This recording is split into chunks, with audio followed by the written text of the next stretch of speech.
আমরা যারা দেশে আছি তারা মনে করি প্রবাসের মধ্যে অনেক টাকা, আমরা টাকার মেশিন নিয়ে বসে আছি।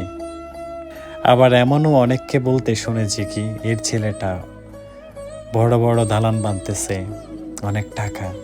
কিন্তু আপনি কি একবারও তার থেকে জিজ্ঞেস করেছেন তার সাকসেসের পিছনে কতটা কষ্ট লুকিয়ে আছে, তার কতটা যন্ত্রণা নিয়ে সে প্রবাসের মধ্যে সাকসেসফুল হয়েছে? কখনো কি জিজ্ঞেস করেছেন? ৮ ঘন্টা ডিউটি, সেটা শুনতে ছোট হলেও সেই ডিউটিগুলো করতে অনেক কষ্ট হয়ে যায়।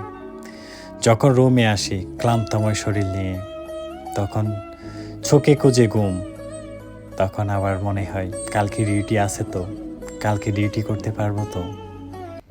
টেনশন আর টেনশন। প্রবাস এত সহজ না, আমরা যতটা মনে করি অনেক কঠিন।